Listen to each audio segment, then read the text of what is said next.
ವೀಕ್ಷಕರೇ, ಈಗ ನನ್ನ ಜೊತೆಗೆ ಗಿರಿ ಅವರ ಧರ್ಮಪತ್ನಿ ಲೀಲಾವತಿ ಗಿರಿ ಅವರು ಜಾಯ್ನ್ ಆಗಿದ್ದಾರೆ.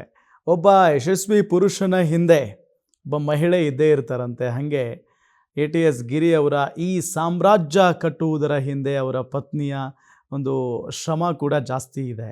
ಸೊ ಅವರನ್ನು ನಾನು ಕಾರ್ಯಕ್ರಮಕ್ಕೆ ವೆಲ್ಕಮ್ ಮಾಡ್ಕೊಳ್ತೀನಿ. ಮೇಡಮ್ ನಮಸ್ಕಾರ, ನಿಮಗೆ ಕಾರ್ಯಕ್ರಮಕ್ಕೆ ಸ್ವಾಗತ. ಜೋಡಿ ನೋಡ್ತಾ ಇದ್ರೇ ಖುಷಿ ಆಗುತ್ತೆ, ಜೊತೆಗೆ ನಮಗೆಲ್ಲ ಒಂಥರ ಸ್ಫೂರ್ತಿ ಅಂತ ಅನಿಸ್ತಿದೆ. ಸೊ ಈಗ ಮದುವೆ ಟಾಪಿಕ್ ಬಂತು ಅಂತ ನಿಮ್ಮನ್ನು ಕೂರಿಸ್ಕೊಂಡಿದ್ದೀನಿ. ಮೇಡಮ್, ಯಾವಾಗ ಸರ್ನ ನೋಡಿದ್ರಿ ನೀವು? ನಿಮ್ದೇನು ಲವ್ ಮ್ಯಾರೇಜಾ ಅಥವಾ ಅರೇಂಜ್ ಮ್ಯಾರೇಜಾ? ನಂದು ಅರೇಂಜ್ ಮ್ಯಾರೇಜೇ.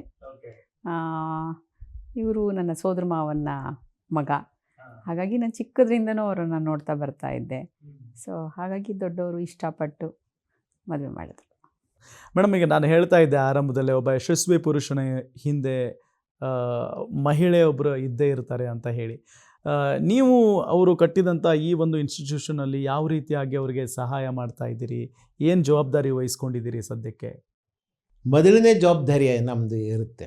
ಇವರು ಸಣ್ಣ ಮಕ್ಕಳನ್ನ ನೋಡ್ಕೊಳ್ಳೋಕ್ಕೆ ಸ್ಕೂಲ್ ಎಜುಕೇಷನ್ನ ನೋಡ್ಕೋತಾರೆ. ಈಗ ಗೌತಮ್ ಸ್ಕೂಲ್ ಇದೆಯಲ್ಲ, ಗೌತಮ್ ಪಬ್ಲಿಕ್ ಸ್ಕೂಲ್ ಅಂತ ಇದೆಯಲ್ಲ, ಅದು ಇವರೇ ಮುಖ್ಯಸ್ಥರು ಇರ್ತಾರೆ. ಸೂಪರ್.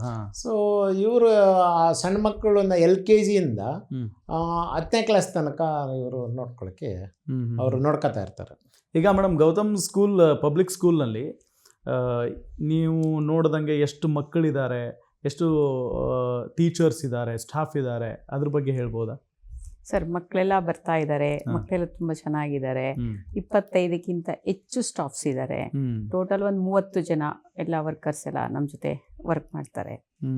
ಸೊ ನಮ್ಮ ಶಾಲೆದು ಸ್ಪೆಷಲ್ ಏನಪ್ಪ ಅಂತ ಅಂದರೆ, ಸಮಾಜ ನಮ್ಗೆ ಏನೇನು ಕೊಡುತ್ತೆ ಅನ್ನೋದಲ್ಲ ಇಂಪಾರ್ಟೆಂಟು, ನಾವು ಸಮಾಜಕ್ಕೆ ಏನು ಕೊಡ್ತೀವಿ ಅನ್ನೋದು ಇಂಪಾರ್ಟೆಂಟು. ಹಾಗಾಗಿ ಆ ಶಾಲೆಯಲ್ಲಿ ಸ್ಪೆಷಲ್ ಏನಪ್ಪ ಅಂದರೆ, no donation, no admission, only fees ಅಷ್ಟೇ.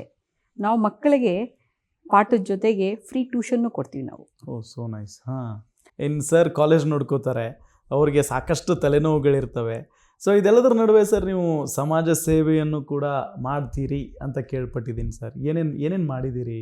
ಇದಲ್ಲದಂಗೆ ಮೆಡಿಕಲ್ ಕ್ಯಾಂಪನ್ನು ನಾವು ಆ್ಯಸ್ ಎ ಮೆಡಿಕಲ್ ಫೀಲ್ಡ್ ಇರೋದ್ರಿಂದ ನಮ್ಮದು ಮೆಡಿಕಲ್ ಕ್ಯಾಂಪನ್ನು ವಿಲೇಜ್ ಲೆವೆಲ್ನಲ್ಲಿ, ಸೆಮಿ ಅರ್ಬನ್ ಏರಿಯಾದಲ್ಲಿ, so where they cannot reach medical facilities ಅಂಥ ಕಡೆ ಎಲ್ಲ ನಾವು ಮೆಡಿಕಲ್ ಕ್ಯಾಂಪನ್ನ ಮಾಡ್ತೀವಿ.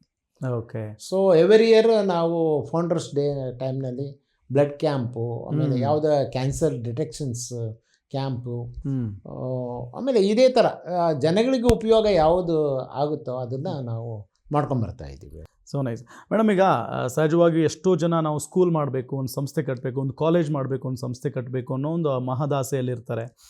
ಸೊ ನೀವು ನೋಡ್ದಂಗೆ ಸರ್ ಜೊತೆಗಿದ್ದಂಗೆ ಒಂದು ಸ್ಕೂಲ್ ಕಟ್ಟೋದು ಎಷ್ಟು ಕಷ್ಟ, ಒಂದು ಸಂಸ್ಥೆಯನ್ನು ಕಟ್ಟಿ ಬೆಳೆಸೋದು ಎಷ್ಟು ಕಷ್ಟ, ಅದನ್ನು ಮುನ್ನಡೆಸೋದು ಎಷ್ಟು ಕಷ್ಟ?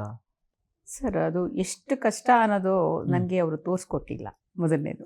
ಯಾಕಂದರೆ ನನ್ನನ್ನು ಹೊರಗಡೆ ಪ್ರಪಂಚಕ್ಕೆ ಕರ್ಕೊಂಬಂದಿದ್ದೆ ಒಂದು ಆಶ್ಚರ್ಯಕರವಾಗಿ. ಓಕೆ. ಸೊ ಹಾಗಾಗಿ ನಾನು ಬರ್ತೀನಿ, ಇದನ್ನು ಮಾಡ್ತೀನಿ ಅಂತ ನಾನು ಯಾವತ್ತೂ ಅಂದ್ಕೊಂಡೇ ಇರಲಿಲ್ಲ. ಸೊ ನನ್ನ ಕೈಲಿ ಮಾಡೋಕ್ಕಾಗುತ್ತೆ ಅನ್ನೋ ಒಂದು ಹೋಪು ಇರಲಿಲ್ಲ. ಅವರು ಫಸ್ಟ್ ಡೇ ಕರ್ಕೊಂಡು ಬಂದು ನನ್ನ ಮಕ್ಕಳ ದಿನಾಚರಣೆಯಲ್ಲಿ ನನ್ನ ಅದು ಒಂದು ಫಂಕ್ಷನ್ ಕರ್ಕೊಂಡು ಬರ್ತಾರೆ. ಆ ಫಂಕ್ಷನ್ ಮುಗಿದಾದ್ಮೇಲೆ ಈ ಶಾಲೆನ ನೀನು ನಡೆಸ್ಕೊಂಡು ಹೋಗ್ಬೇಕು ಅಂತ ಹೇಳ್ತಾರೆ. ಅವತ್ತಂತೂ ನಾನು ಫುಲ್ ಹತ್ತಿದ್ದೀನಿ. ಹತ್ಬಿಟ್ಟಿದ್ದೀರಾ?